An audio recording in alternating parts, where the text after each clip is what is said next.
You want to get a short-term rental here in Sandpoint, Idaho? Well, you need a permit, but all the permits, they're gone, they're taken, they have been spoken for.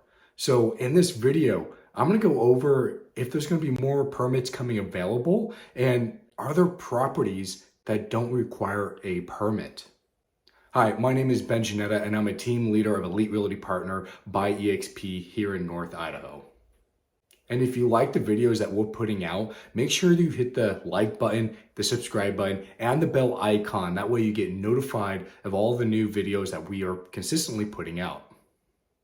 And if you want to have a one-on-one discussion with me about this video or any other video about North Idaho, go ahead and in the description is a link to my calendar. Schedule a one-on-one time with me.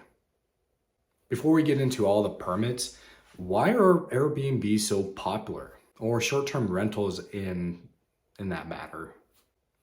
A lot of people, they like it because they're going to buy an investment property anyways, and they're not going to be at that investment, that secondary house always. So when it's not in use, you can set it up for a short-term rental and you can cover maybe not your entire mortgage for the entire year, but a good portion of that expense to you.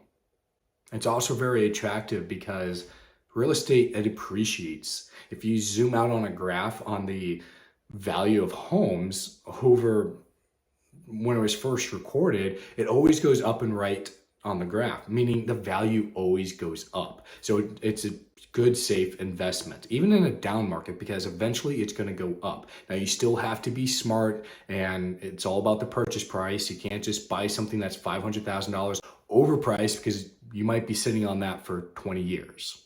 You also don't have to deal with a long-term rental, sign those contracts, and now they're squatting, and you can remove that headache.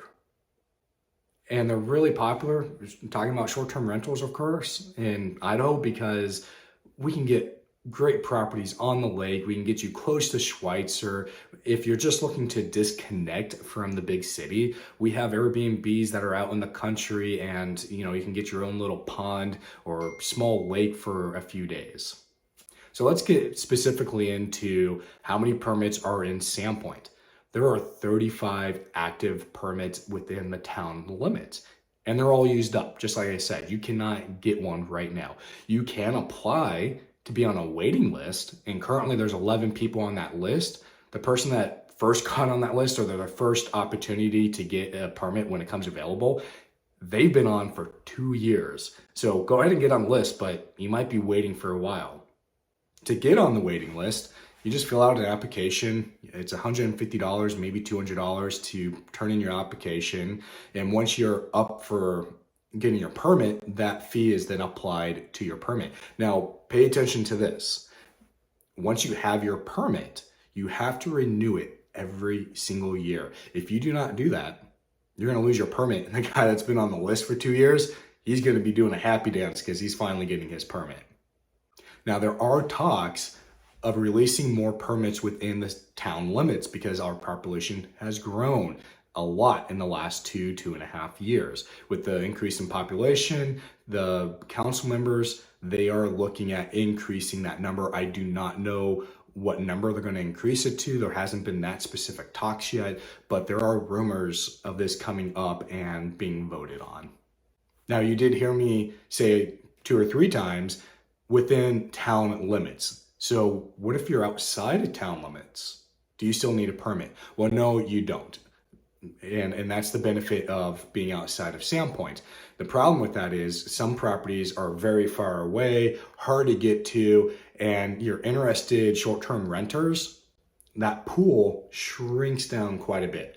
Some people, they just want to come to town and have a cool Airbnb, be next to the lake and the mountains.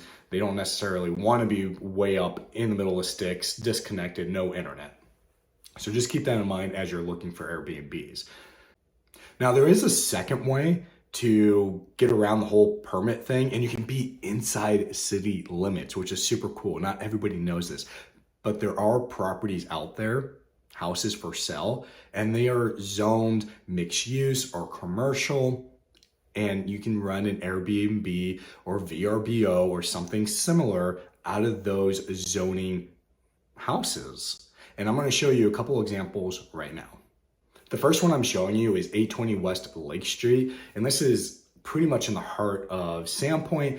Amazing location. It is set up beautifully. The inside is turnkey. You won't have to do a whole lot to it other than bring your furniture in and get everything set up for Airbnb and VRBO. Now you can see that the price right there, it was listed at $619,000. It is going to come back on the market, hopefully under 600 and closer to 550, but the seller, that's up to them on what they're going to do with the starting price. But this would be a really good option. It's a mixed use zoning, so you can bypass that permit requirement.